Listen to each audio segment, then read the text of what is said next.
Good evening, everybody. Welcome to the Resources Executive Board. We know who we are. Yeah. That's the one.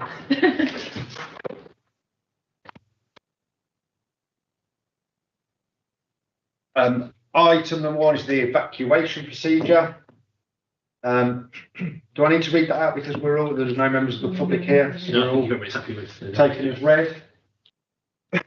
Excuse me. Item number two, apologies for absence. Members away on official council business.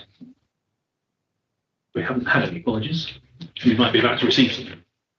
I have two late apologies for Councillor Gosling and Councillor Hayden Phillips, who are both unwell. Thank you. Wish them all the best. Speedy recovery. Thank you. Item number three, disclosable pecuniary and non-pecuniary interests. None. Item number four, public participation. No question. Item number five is the minutes of the Executive Board held on the 17th of July of this year. Moved by Councillor Food. So there's one change, which was item 15 refers to the LGMP review should say resolved rather than recommended. So we just made those. Apologies, I that note. Yes, thank you. So it's been moved with that amendment, moved by Councillor Clues and seconded by Councillor Simpson. All those in favour? Unanimous, thank you. Item number 6 is the transformation team update. This is the annual report that provides members with an update on the work that the transformation team is undertaking. The work is IT-led currently, with a number of legacy systems needing replacing, which then gives divisions the opportunity to remodel how they deliver services. Recent work has been focused on finance, planning, environmental health, land charges, and a new website for the council, as well as mini system reviews based on particular issues within teams. The detail of this work and future work programmes for the team is set out in detail in the report. Any questions, comments? Move it from the chair then, seconded by Councillor Riley. All those in favour? And that is unanimous, thank you. Item number 7 is the supplementary estimate leisure and open space section 106 receipts. The report seeks board's approval for a capital programme supplementary estimate in order for a total of £104,477 to be used to enhance leisure and open space provision in the borough, specifically in this case in Wharton. The funding comes from Section 106 agreement receipts and was approved by the C&E board last month. The enhancement of these facilities is in line with the council's infrastructure delivery plan, which is aligned to the local plan and seeks to ensure that infrastructure and community facilities are enhanced wherever development is permitted. Any questions? Councillor Bell. I'll just take the opportunity, Chairman, just to say how much we welcome this. It's given us a real opportunity to, as it says, enhance our leisure and open space facilities. Quite often the play parks which need upgrading, and there will be consultation on what will go in the play parks where we are upgrading them. So, for example, we do make sure there's facilities for disabled children. So yeah, I'm really pleased that that's come through. Thank you. Councillor Clues. I can just second it, Chair. I think the more places for our children to go out there in the fresh air, better. I think it's a great opportunity for that area, for their families and children. Thank you. Councillor. And just obviously as the councillor for Wharton, I really welcome the money, and I know I'm really looking forward to engaging with the community on what they want for their local area. Thank you. So it has been moved and seconded. All those in favour? Again, that is unanimous, thank you. Excuse me.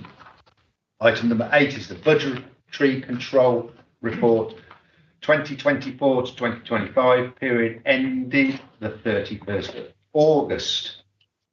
The report covers the revenue, expenditure and income for the period from the 1st of April to the 31st of August, the 2024-25 approved budget and actual position for the period are given, together with an estimate of the outturn position or services reported to this board. Any questions? Okay. So I'll move that from the chair, seconded by Councillor Simmons. All those in favour? Unanimous, thank you.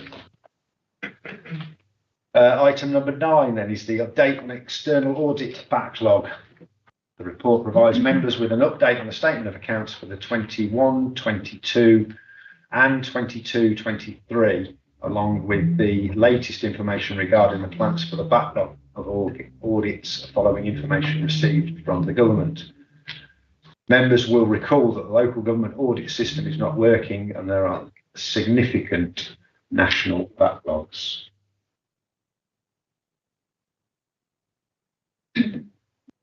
Deathly silent. Audit. Okay. Councillor Simpson. Thanks, John. I just raised clarification with the section at 2.4. We're actually forecasting further backlogs for the future. Is that right?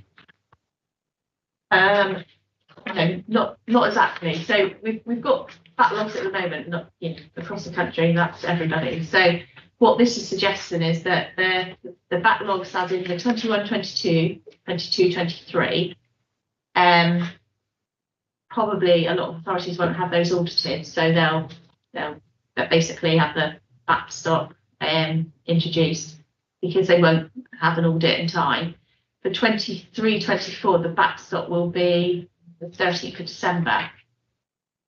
No, sorry, I've got the years wrong. For 21-22 and 22-23, the backstop will be the 13th of December. So if you haven't had them audited by then, basically you won't have them audited, and whatever the backstop arrangement is, which we're not clear on yet, will be in place.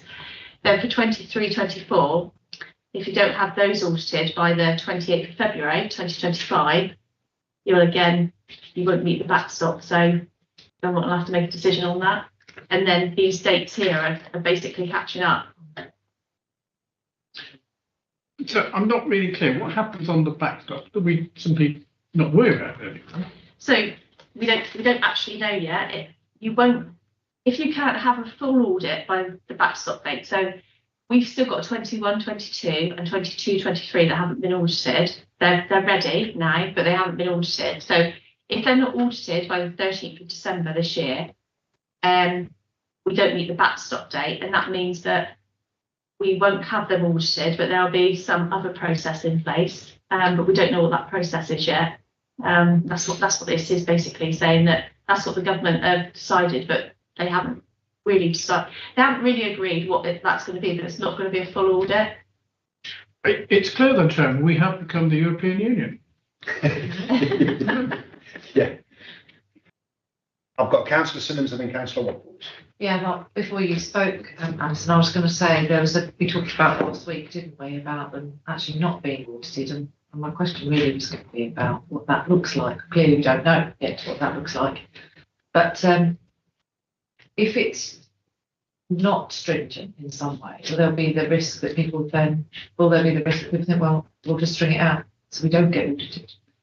Because I think that there's confidence levels required, isn't there, with our financial statements? And if we haven't got them 2, 3, 4 years, then there's a limited level of compliance and confidence level. So we really need to push for some of that, don't we? I know we've got them ready to be audited. Yeah, absolutely. So in terms of our plan, so we've got AZETs, we're changing from EY to AZETs for 23-24. And our plan is that our 23-24 accounts will be ready in draft by mid-October. And we've discussed with AZETs about the audit starting the last week of November. And that should be enough time then for us to get it approved by the 28th of February. Because we want our accounts to be audited, for the reasons that you state. The difficulty we've got at the moment is we don't know how much extra work AZETs will have to do to prove our book forward balances, because we'd have potentially had 2 years where we haven't been audited.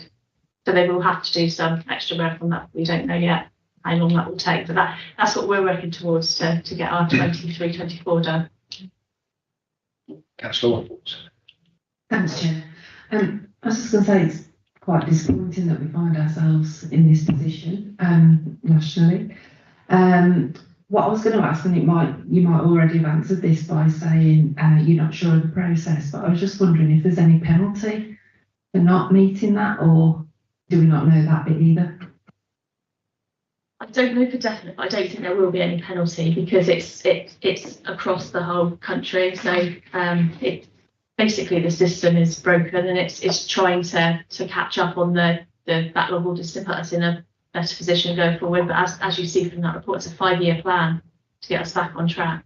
But I'd be very surprised if they gave anyone penalties, because it's the audit firms that, you know, they've had lack of resources the same as the authorities. So it's a sort of, you know, across the board responsibility, I guess. Councillor Bell. When you say the system's broken, I mean, I can see it's broken, but I don't know which bit of the system is broken. I mean, we were a bit delayed on getting our accounts, but we're sure they're on track now and we will get them.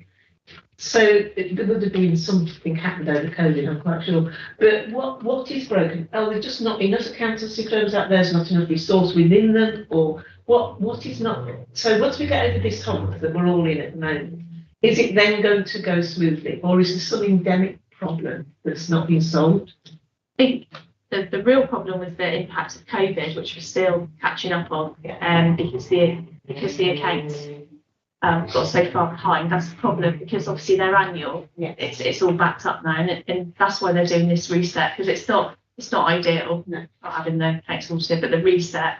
The reason the government have intervened to do the reset is to get us back on track. But again, like I said, it's going to take 5 years. Even look at this plan. Just to comment on that through you, Chair, not-for-profit isn't, I mean, not that any audit is deemed to be particularly sexy, but the not-for-profit part of the sector is also is very niche. So the availability of resource is very, very small. And you're in a very, really small pool. And it's really, and one of the things that probably didn't help in our situation and many other local authorities, there's a lot of our processes and a way of putting our accounts together is very manual. So during COVID, lots couldn't be done from home, and a lot of audit couldn't be done from home, whereas you've got some audit that is able to be done online by systems like Inflow, where you provide all your data online through a portal. But that's also not particularly common in local government either. So that's quite a challenge, the environment and the way of working. Is that fair? Yeah, it is, and we are using Inflow now, but during COVID that would have been really alien. But during COVID, so to most authorities actually, so it is catch up. I know it seems ridiculous to say this quite a while ago now, but it's had that knock-on effect. I've got Councillor Simpson and the Chief Executive. Thanks, Chairman. I understand there may be a shortage of individuals. There certainly doesn't appear to be a shortage of fee. That doesn't seem to have had any degree of backlog. So we've been paying for a service which at best has been partially delivered. Now, when that's happened in companies that I've been associated with, we've made the point and had a rebate of at least part of the fee. I'm not sure that this shortage backlog is translated to private practice, where none of the companies I'm aware of has had this multiple year problem. People do occasionally have an issue. But yeah, I think this is just really hard on local government, where we're not really given a choice or a great deal of choice over what we do and how we do it, and we are clearly not receiving the service that we have paid for. So, you know, Chairman, my view is, where you're dealing with a large national firm who is taking the money and not delivering the service, is that they give you some money back. Thank you. Before I bring to Chief Executive, I mean, you've stolen the words from my mouth. I was waiting to the. I wanted them, Chairman. Yeah.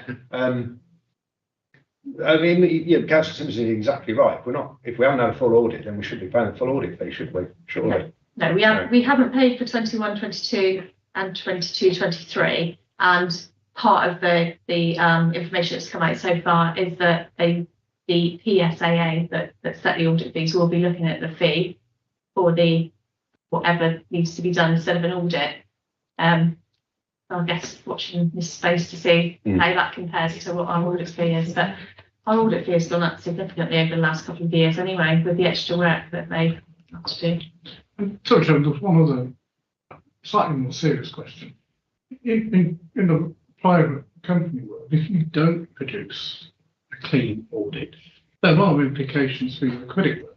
Now, I know it's slightly different for local authorities in the way we borrow money, but the way we invest cash and everything else, are there any hard economic consequences as opposed to reputational consequences, Chairman, for not having a clean audit? And particularly if we're going into this business of, was it a qualified opinion or an opinion withheld or whatever it's called? It would be a qualified opinion if there was a problem with the accounts. I don't know what the opinion's going to be because they're not actually being audited. No, but sorry, it was disclaimed or modified. Yeah, that's what I'm trying to get to. Yeah, I mean, because it's not just us; it's the whole country's going to be in that situation. I wouldn't have thought that would impact on anything we do in terms of investments, but I 100% say that. Thank you, John. Steve. No. Councillor Simmons. Yeah. Just to say that the fact that submitting them late, if you like, is a modification in itself to the accounts, and there's usually referenced in there. Whether or not the government enforce that on this occasion, given that there's such a backlog in the sector, and it'd be most councils across the country, I don't know. There's no indication from any of the audit work that they'd be qualified. In any, there isn't any indication of that, is there? But in the management letter, there would definitely be reference to the fact that they are a regularity on the fact that they're not done in year. There would be that, but I think there would be dispensation given to that and waiting that they wouldn't have any. It would just be a note in the management letter. It wouldn't be anything further or punitive, given the circumstances. Is what we're gauging out there. In that sector, but the issue being is for me, for us, is the opening balances and knowing and having those confirmed so we know where we are. That's a bigger thing for us internally, and not just the opening balances, but having that confidence in when we get in those accounts that actually they're because of those opening balances we know where we are, and that's really, really key. The criticism they could level on us is that perhaps we didn't have as much ready to audit if they had availability. That's the bit they could level back at us in terms of pushing too far on fee. You know, there's two sides to that. But yeah, I think because it's such a national problem, if there'll be lines drawn and sort of you state where your line is, and they'll verify balances. I think so. You've got a clean start, if you like, and then move on from there. I tend to agree. I mean, it was a bit chicken and the egg, you know, partly because we didn't have the figures quite ready, but equally there was never any suggestion that they were going to come in and audit because of COVID and because et cetera, et cetera. And I think it's also interesting to know in the private sector, whilst during COVID they did extend the filing deadline by 3 months.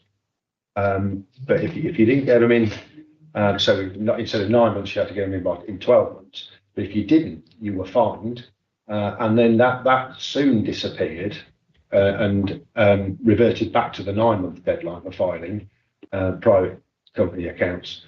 And if you don't, you are fined, and it's quite significant.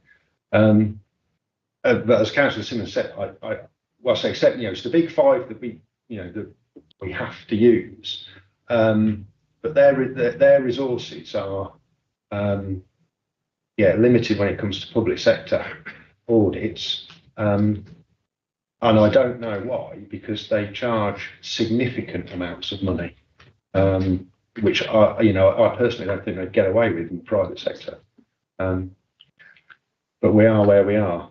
So, chief exec, Yeah, I mean, just perhaps there's a lack of sanction. That's part of the problem because there's no sanction at the end of it. I mean, I just to address the point Councillor Bell raised about is there any endemic issue, and I think it's the other side of the coin that Councillor Simpson Wright have mentioned around. For me, they don't appear to be proportionate audits. I know it's not about finding things, but it's about applying assurance and standards and that sort of thing. But I always ask the question, well, what did you find then? And I said, well, not very much actually. There's a few things that are reported here, they should be there. And therefore, I think that there's scope to look at whether or not it's a proportionate audit, given all the other controls that we're subject to. So we can feed these things back, but we'll get back on track. Okay. So if there's no other comments, I'll move the recommendation from the chair and seconded by Councillor Simmons. All those in favour? Thank you very much. Item number 10 is the Local Government and Social Care Ombudsman Annual Review 2023-24. So this report informs the board about the results of the Local Government and Social Care Ombudsman Annual Review. The report highlights the number of complaints and inquiries considered by the Ombudsman relating to the Council and the outcome of their determinations. The report also sets out the annual position with regard to complaints and compliments in respect of the services provided by the Council. Any comments?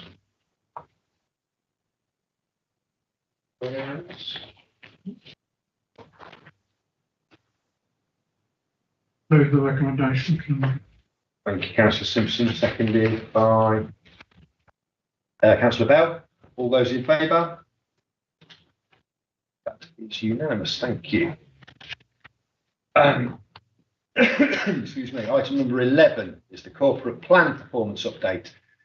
This report is the latest update for members on performance against the current corporate plan priorities. Members are asked to raise any issues on which further information is required. The report also seeks member approval for the draft performance framework to build on and improve the performance reporting to members and the public.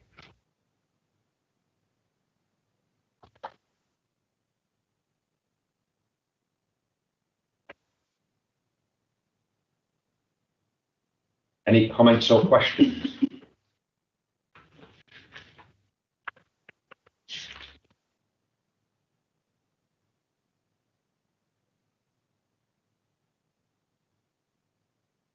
I think it's, I'll make a couple of comments. I think it's particularly pleasing to see, particularly in light of the the government's decision to remove the winter fuel allowance to pensioners, and now their degree of pressure to say that there are 880,000 pensioners that are entitled to pension credit nationally. I received a letter from our MP pointing out that the government have extended the household support fund and what we're North Warwickshire going to do about it, and also what we were going to do about encouraging our pensioners in North Warwickshire that are eligible for pension credit, what we were going to do. I did clearly replied. Did point out that the household support fund is actually administered by the county council and not us, but we will do our best to get our share from the county council. And bearing in mind our MP is still a member of this council, clearly not that interested, because if she had read the papers that are here tonight, she would know that we are running a scheme to encourage pensioners that are eligible for pension credit to do just that, to take it up. And in fact, we're going further because we also recognise the fact that a lot of the older residents of North Warwickshire are not au fait with IT, not IT literate. So we're running a scheme where we are contacting them directly by the telephone and encouraging them to fill the forms in and apply for pension credit. So perhaps the members on the opposite side of the chamber will pass that on to our MP. I have written back to her, as I said, pointing this out. But it's just a great shame that, as I say, our MP is still a member of this council, but he's clearly not interested in the council since becoming an MP. But I'll move the report from the chair, seconded by Councillor Simmons. All those in favour? And that is unanimous. Thank you very much. Item number 12 is the local council's charter. This report asks members to approve the latest version of the local council's charter, a document which sets out ways in which the very valuable working arrangements between principal council and town and parish councils can be improved.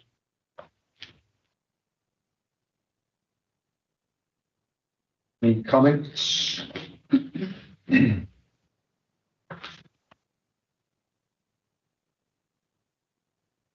Yeah, I mean, just say that the chair of the North Warwickshire Association of Local Councils has made 1 or 2 comments in correspondence that I've had about various meetings. We'll see if that gets reflected in the overall charter, but we'll keep that conversation in mind. They're not points that cause us any problems. So I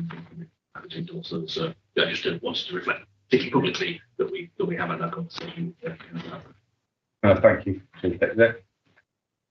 I'll move the recommendation from the chair. Oh, sorry, Councillor Simmons. Yeah, I was just going to ask a quick question about extending some support to parish and town councils. When you're a small parish or town council, some of the things you struggle with mostly are procurement.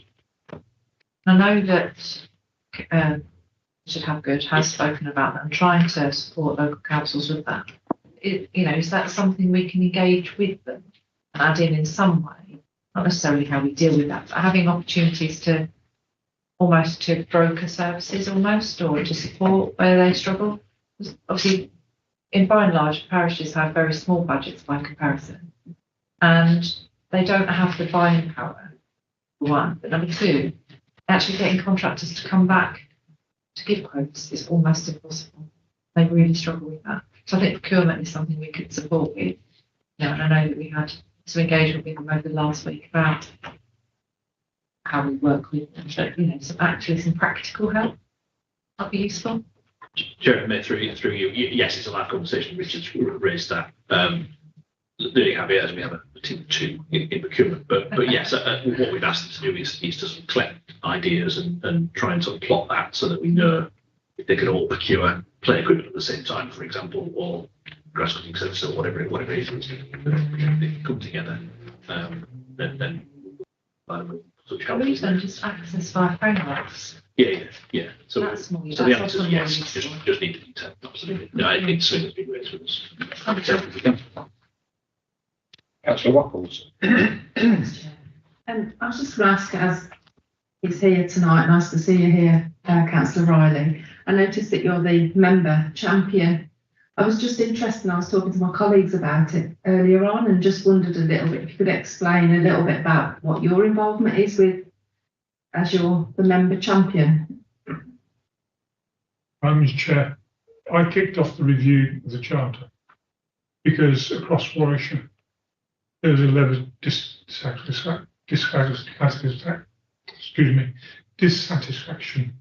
from some parishes with other principal or authorities, not North Warwickshire, and their level of commitment to the association. While I'm speaking, I'm kind of taking the opportunity to thank the Chief Executive here for his personal commitment to the redrafting the final draft we see before you today, and also to thank Mr. Richard Habgood for the focus and the energy that he's brought to the chairmanship of the North Warwickshire Association of Local Councils. As it stands, I think the latest draft is excellent. The previous published version had too many opportunities for principal councils to dodge the commitments they have made. They're all being taken. Then when we met locally at North Warwickshire and talked about the redraft, I've found nothing but commitment from North Warwickshire to work in close partnership with parishes outside purely statutory requirements, but as a clear tier 3 partner. Thank you, Councillor Riley. I mean, I think it's fair to say that Councillor Riley was instrumental in having this charter introduced in the first place during his time at the County Council, and has been a great advocate of that working together. And as he's just mentioned, the working relationship between borough, parishes and towns in North Warwickshire is pretty good. And we certainly had pretty good feedback during the peer review that we had last week. And again, as he said, elsewhere, apart from Nuneaton and Bedworth, we don't have any parishes, obviously, it's not quite so good. But this charter, obviously, because it's county-wide, is that trying to cement it together to make those working relationships better in other areas. Councillor Clues. Thank you, Chair. Yeah, I think this is a brilliant piece of work that Councillor Riley started off really, because I was a town council for 16 years, and town council is a bit bigger than a parish council, but there were still things that we struggled with then. And we've just had a peer review where it was brought up that the parish councils and councillors was at that. And I only had a compliment because I was speaking to the chair of Mansett Parish Council. Well, he works with his 2 borough councillors and his county council. And they've got a problem at the minute that Mr. Max is helping with. But if we hadn't got that support from the borough council, this problem we've got at the minute, it would have been much harder for us to try and solve something. So I think it does work well when the smaller parish councils and town councils have got that, where they feel there's a bit of backing behind them to help them with these things. Councillor Riley. I think our greatest achievement in North Warwickshire in terms of local parish council empowerment and support has been the creation of a special management zone for HS2, which is unique nationally and continues to work very effectively, representing the interests of local parish-based communities and local councils in all matters concerning HS2. Otherwise, I don't think they would have a voice. Something that North Warwickshire should be proud of. Yeah. Thank you, Councillor Riley. So if there are no other comments, I'll move the recommendation from the chair, seconded by Councillor, thank you, Ridley. All those in favour? Unanimous, thank you. Item number 13 is the proposed changes to the National Planning Policy Framework and other changes to the planning system. So members will be aware that the government is consulting on revisions to the NPPF. The proposed changes are set out in the report, which also has been considered by the Council's Planning and Development Board and the LDF Subcommittee. The main changes include a new category of grey belt, land in the green belt, that performs less well in respect of the criteria for designated land as green belt. Changes to how housing numbers are calculated, with reductions in the housing that major urban areas will be expected to provide. Greater emphasis on regional planning and greater support for economic growth and green energy. Further comments and views on the draft revisions are invited from members of the Executive Board. These will be added to the responses made by members of the Planning and Development Board and the LDF Subcommittee and be included as part of the Borough Council's formal response. Councillor Simpson. Thank you. I remember when the NPPF was first introduced, we were all told it was going to do away with the need for lawyers and regular reviews of planning policies. I think since then, I can't remember how many variations we've had to it, but it certainly hasn't done away with the need for smiling lawyers, has it? I think there are inevitably in this term some things which are positive, practical, and entirely welcome. And I wouldn't wish to be dog in the manger about it. There's some good things here, and some things which are more questionable. And inevitably, I'm going to concentrate, when I say, on the things which are more questionable. It doesn't mean to say I haven't got support for this, because there are things in it which are positive. The ones that concern me, in no particular order, are the move to more regional planning, particularly when read with the suggestion that the government wishes to amend the way nationally significant infrastructure projects are dealt with. In her letter to the Deputy Prime Minister, laudably in a couple of areas at least, recognises the value of locally made decisions. The only trouble with the national significantly infrastructure projects work is that it takes decisions away from the local community. And when we look at it, certainly in section 3.5a, it applies to onshore wind, solar, significant issues for us in that, data centres, laboratories, gigafactories and water projects. North Yorkshire's experience with nationally significant infrastructure projects, particularly ones called HS2, has not been positive. And the concerns I have is how these national infrastructure projects actually translate to local decision making. So to an extent, I get the point that some of these things are never going to be popular, and actually getting them approved in principle will always be difficult. So I think one of the things that government could do is, whilst they make a strategic decision, yes or no, in favour of something, then actually let the local communities have a real say in how that actually works, what the details are. And I think that could have led to significant improvements for us in the way HS2 has been rolled out in our borough, and certainly would perhaps have cost us less in the way we have to deal with their applications, including getting reviews and all sorts of stuff to try and mitigate the unnecessary adverse impacts. So that's me, if you're not trying to recognise there is something, but there is an unpleasant or potentially unpleasant downside to where that will go. There are other issues that concerns me, such as the need to provide more houses. North Yorkshire, our local assessment of need was something like 170 something.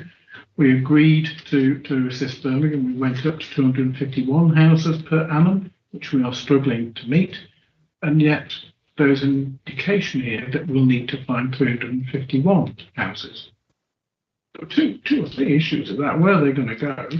Who will build them? And actually, how will the market deliver an increased number?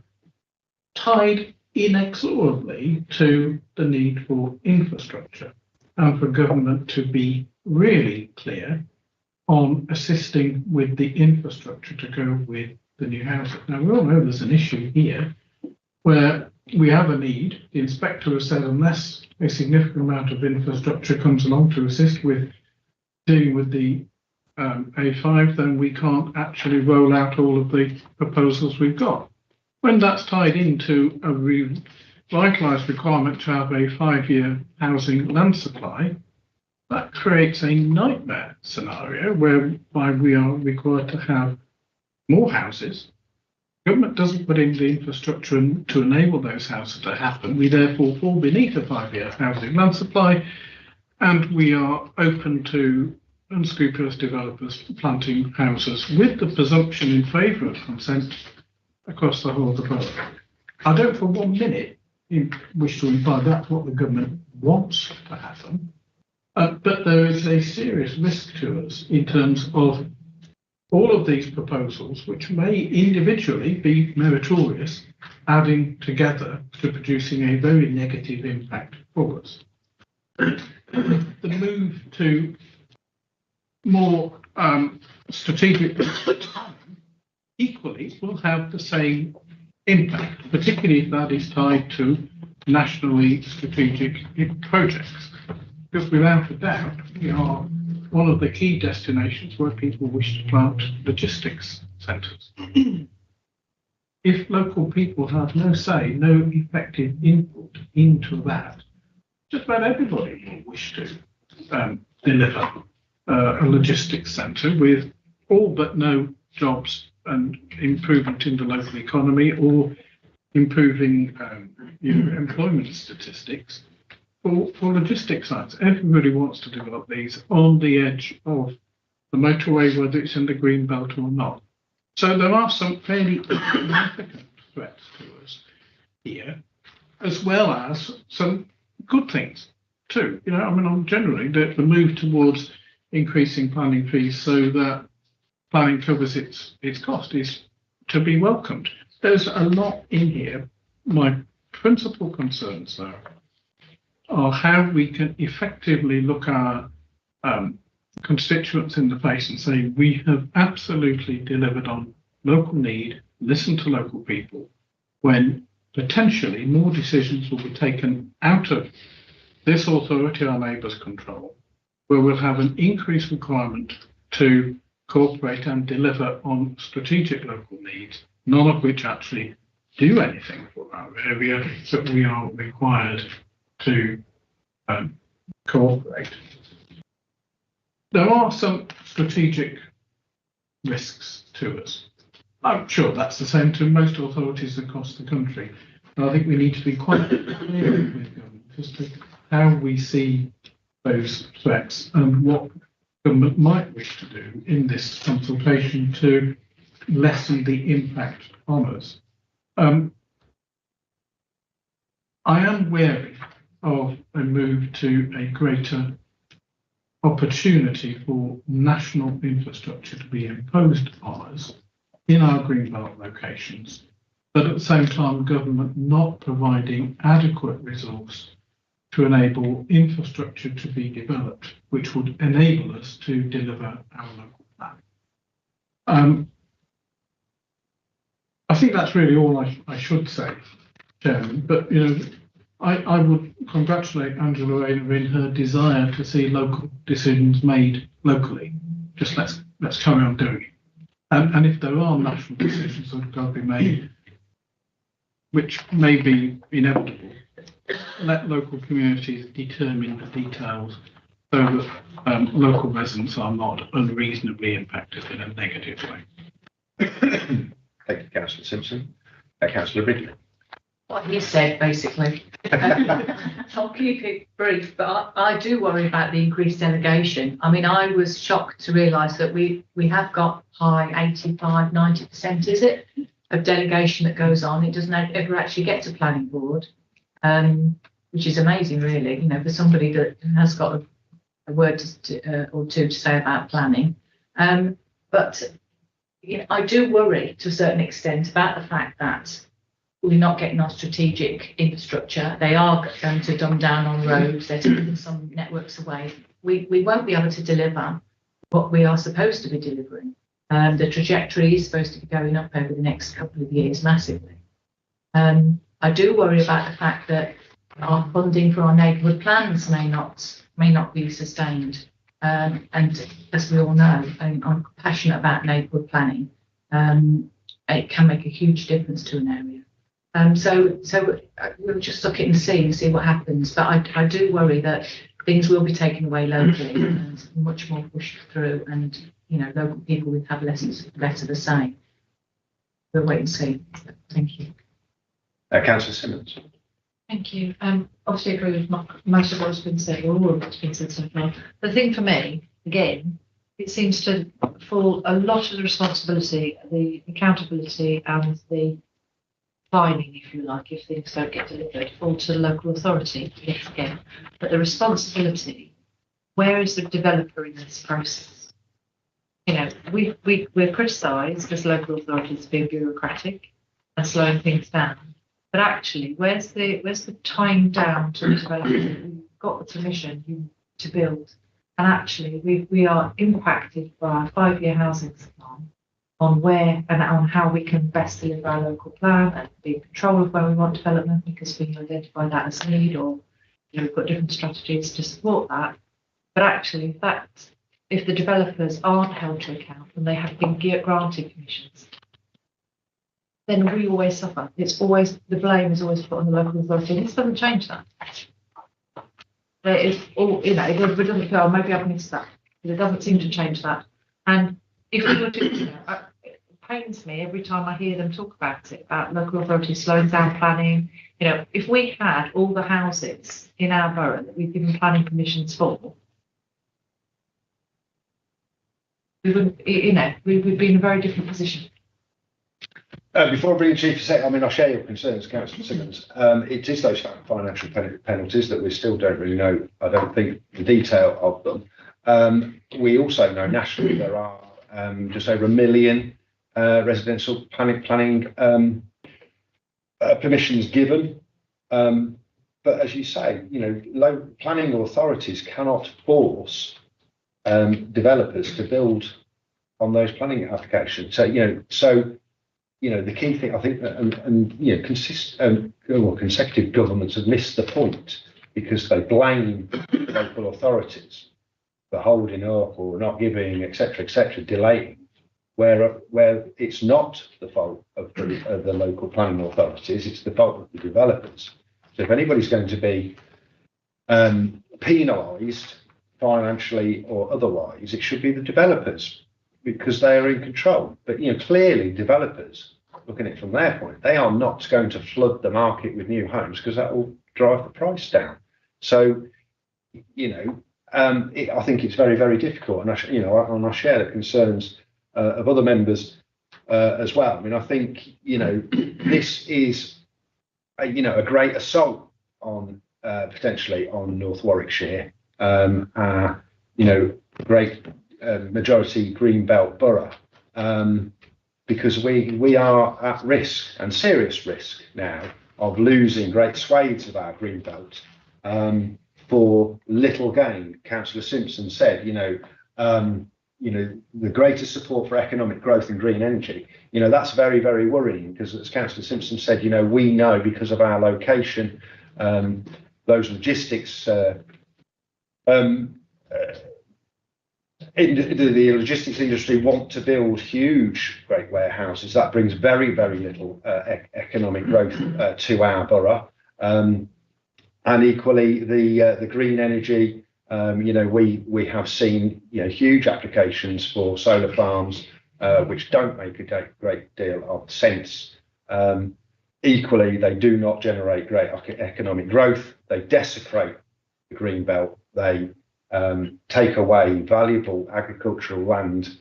And I would just point out, these temporary planning permissions, that's what the solar farms are seeking. It makes no sense at all, bearing in mind there is no way of recycling any of the component parts of those solar farms. So what are we doing? And I've said this, when the previous government were pushing for this, it's wrong in principle. So these big policies or changes to the NPPF I have serious concerns over North Warwickshire retaining its nice green and rural feel. I think it's a serious threat. Chief Exec. There's one other element that I wanted to flag up to members based on some analysis that came out late last week, which you might want to add to the consultation response, and it's very much on this delivery theme. The Chartered Institute of Building and the Home Builders Federation have confirmed we haven't got enough construction workers to build 370,000 a year, or even 300,000. We appear to be short by a 250,000. And that's why, talking to the point you raised, councils have given on average 301,000 homes.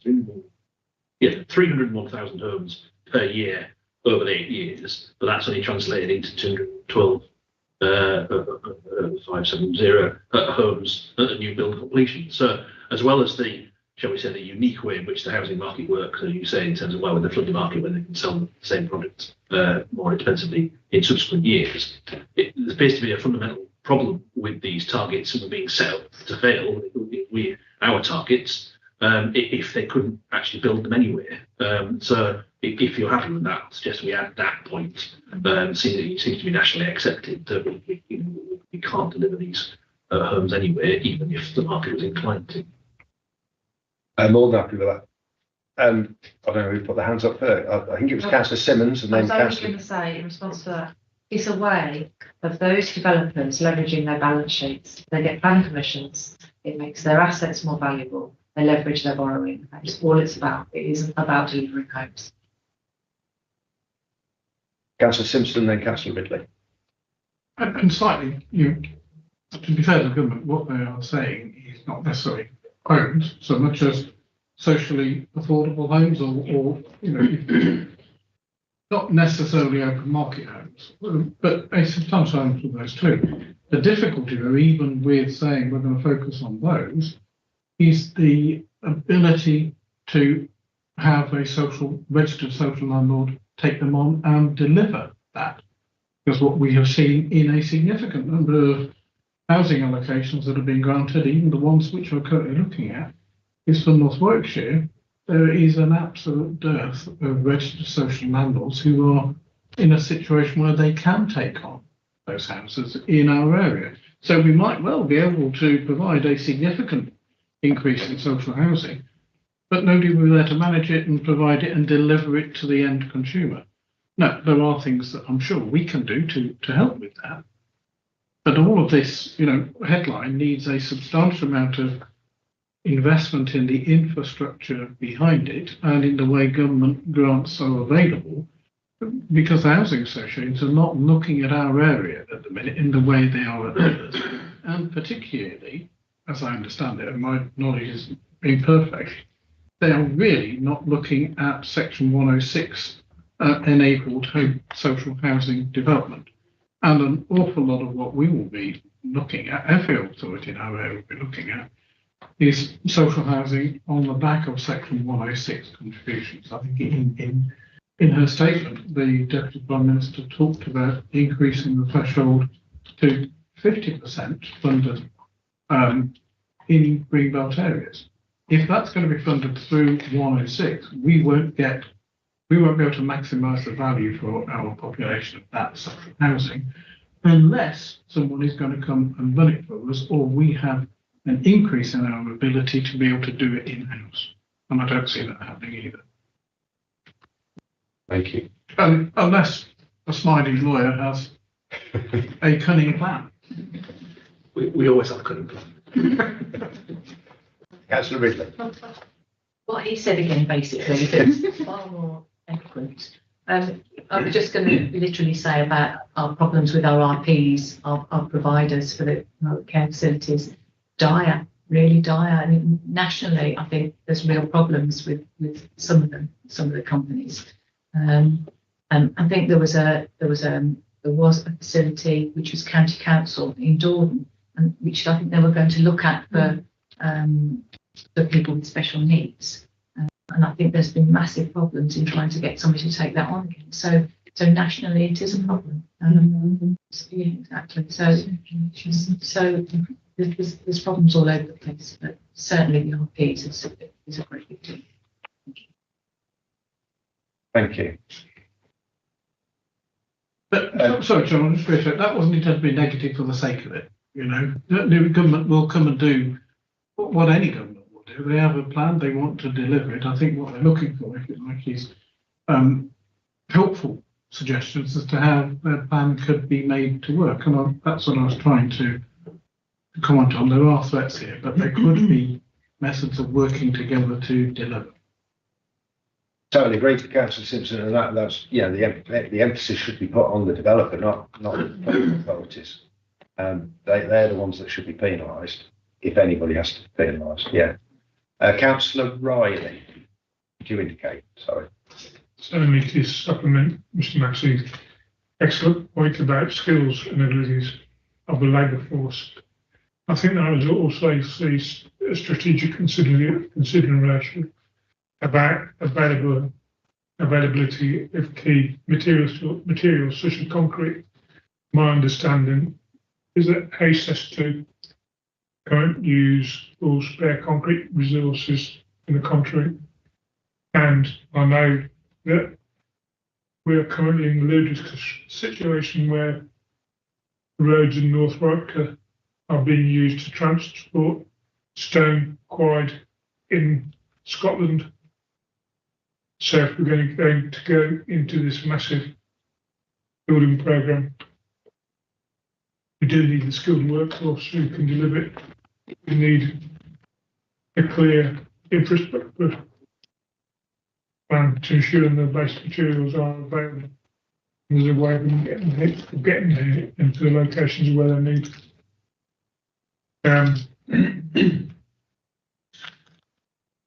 When we think about infrastructure, we should think about energy as well as roads and rail. Because what I understand is that war in Ukraine is depleting the power network, in the upgrading of the power network in the UK because of Russia's targeting of power stations and the UK's support to repair missile damage locations in the Ukraine. So we can build as many houses and as many factories as we want. But A, have we got materials, and B, is the basic infrastructure there? And we do know from presentations on solar sites that one of the key problems in North Warwickshire is the basic infrastructure around electricity network is not good enough and in dire need of upgrading, and in there requires further financial investment and materials investment. Absolutely. Yeah.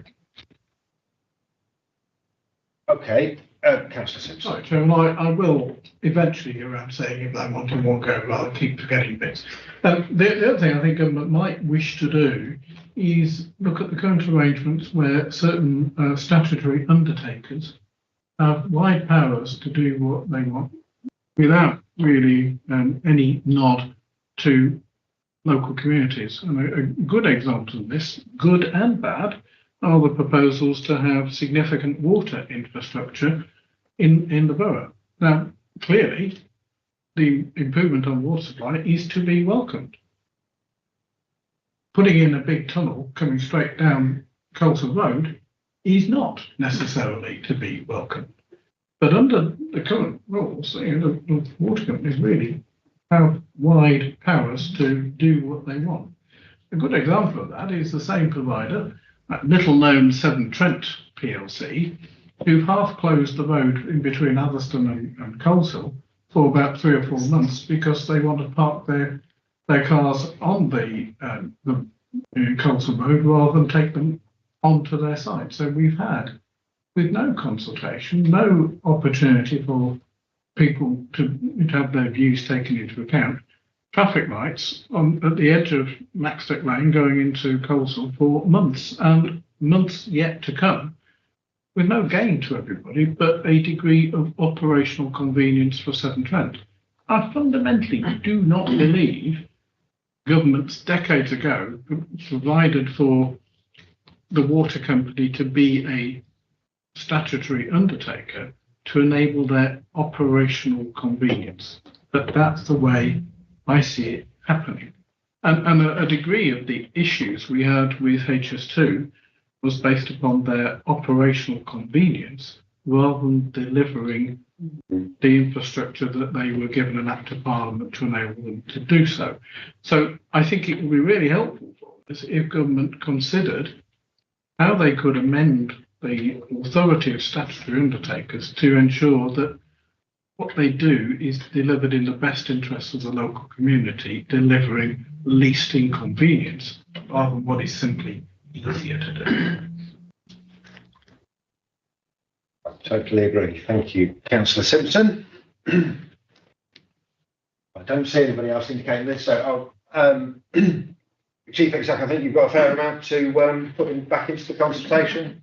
Yes, just doing an email to the colleagues saying, probably watch the recording of the meeting and go through the main items just in case none of us are already in the response that came through on the F planning. Okay, so I shall move that recommendation from the chair. Second by Councillor Simpson. All those in favour? And that is unanimous. Thank you. Item number 14 is the broadcasting of meetings. So at this board's March meeting, members asked officers to report on how effective the broadcasting of meetings is, in particular the number of people watching the broadcast live. As the report sets out, the process involved in live broadcasting is reasonably resource intensive, and the numbers watching all but the planning and development board is very low. It is suggested, therefore, that the resource involved in broadcasting live is not justified, save for the planning board. The report recommends that live broadcasting for all other meetings cease after the next full council. However, the meetings will still be recorded, and those recordings then published the following day, given that the data suggests a number of people do watch the recordings in the days following the meeting. Any comments or queries? Councillor Simpson. Thank you. I'm not altogether clear why planning board is that different. Because whilst on occasion there are higher numbers of viewers, I would have thought quite an element of those are people who have joined on Teams to speak at the meeting. So it's that mismatch between people who are participating in the meeting and actually those who wish to view at the same time as the meeting is happening. So I'm not necessarily sure that we can draw the inference that because the number is higher, that it means more people are watching live. To an extent, Chairman, as well, I think anything which encourages greater participation is to be welcomed, and that's clearly a good. But what I am concerned about is when members of the public come to witness a meeting, to an extent take part, that has a much greater impact than simply watching it at home. And so, whilst I clearly would wish to encourage greater participation, I'm not sure that this in reality does it. Councillor Bell. Yeah, thanks, Chairman. I agree with Councillor Simpson. I mean, obviously we want people to be interested in our meetings and take part, but the only real benefit of watching it live is if you can come in and ask questions at the same time, which of course isn't allowed anyway, unless you are somebody who's speaking, for example, at a planning board. So I can't see that it makes any difference for people to wait till the next morning to actually see it, see the whole thing recorded. So I'm a bit like this. So first of all, I agree that we might as well just record, show it the next morning. And like Councillor Simpson, I don't understand why planning is an exception, because I think it's just the same to watch it the next day. And where people are that interested, they turn up, because we know that you can't get through the door. So that's what I would say. I would recommend actually that we do this for all meetings. Okay, Councillor Riley. Thank you, Chair. Purely the numbers of people viewing aren't the only story. My mind is cast back to my professional career when we did live Facebook chats about key policing matters in Coventry. You can imagine our pleasure when we knew there were 20 people engaged in the meeting. Our shock when we found out 5 of them were in Canada.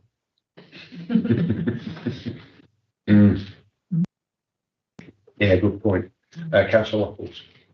Yeah, thanks, Chair. I was just going to say, will there be some assurance that there will be no editing of the meetings prior to being uploaded? Because otherwise, I think that defeats the objective of having the meeting filmed.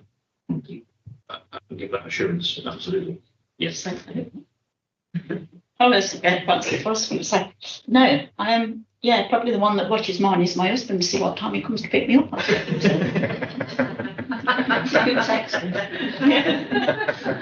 Jeremy, I think some of these will also include officers who are looking at their items if they're not here. So just thought to remind as well.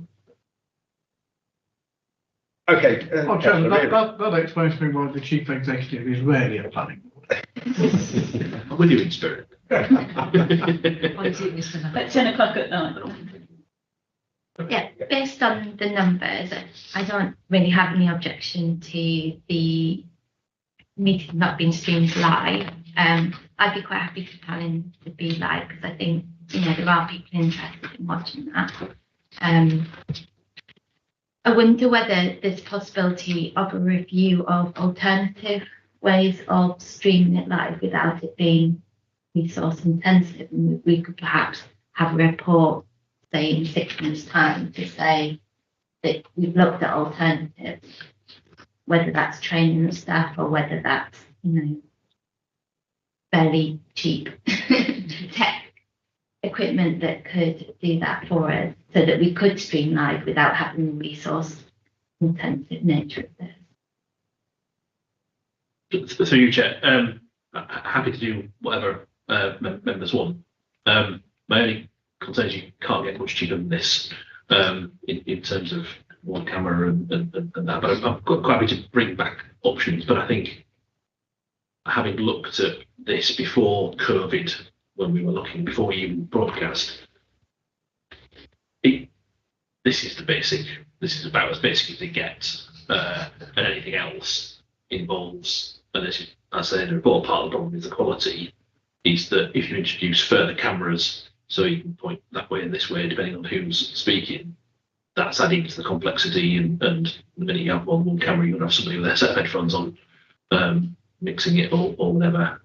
Albeit some of that can happen automatically, but it's not going to be less resource intensive in terms of having to start it up. But we can, if it's members' wish, we can take you through that narrative. Councillor Watkins. Okay.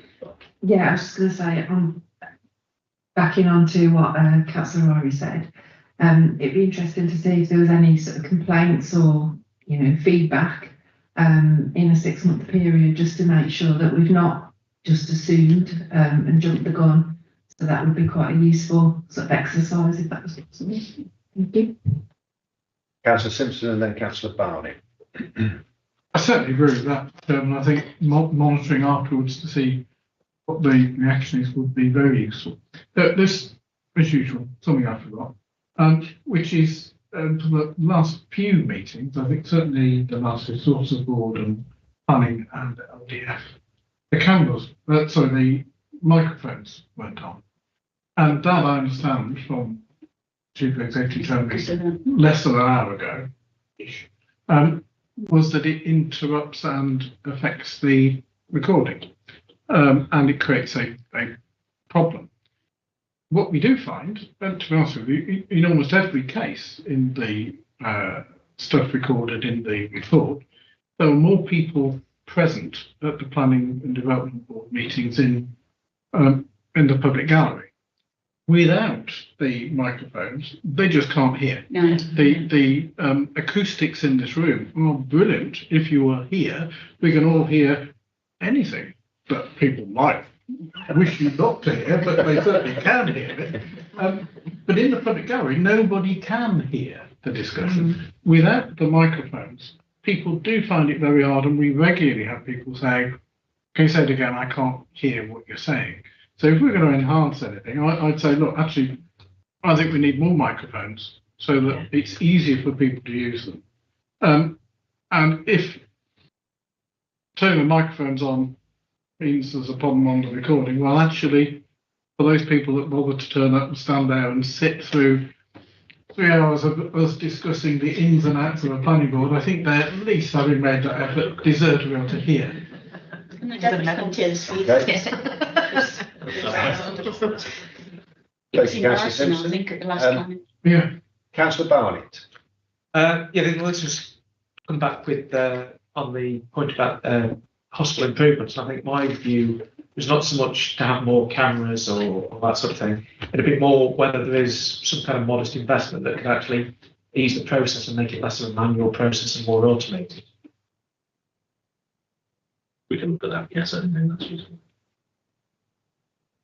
Okay, so Let's be clear on what the yeah, I'm just going to do it. And so the recommendation is going to be now that we cease live broadcasting of all meetings, including planning, and we publish the recording the next day. But also, we'll bring a report back in 6 months to say, A, have we had a flood of complaints that we're not live broadcasting, and also to see if there's any opportunities to reduce the resource, which I think is the employment, the staff resource, isn't it? And just picking up on that last point, Councillor Barnett on simple, more tech is more technical or easier technical. Can I I just think clarify, Chairman, by doing that, It's clear as mud. people will still be able to attend on Teams or what have you, because there are a number of people that tend to speak at meetings, whether it's on YouTube or whatever else. Teams is So as long as people completely can separate. still attend to participate, then Yes. Yes, correct. it's an important qualification to say if you're attending to participate, as you say, particularly in the questioning and on speaking of the planning board, we would continue those arrangements. I have put in the equalities bit around if there was a particular disability that prevented you from coming in. I'm sure we would look at that as well. That even though they're not participating directly, but yes. So the recommendation would be that no broadcast of any meetings of council. We can include, but continue the submission as now if that helps make that explicit, and then that review 6 months time of all the matters that members have raised here. Okay. So with those modifications, then I'll move that from the chair, seconded by Councillor Riley. All those in favour? Thank you. That is unanimous. Thank you very much.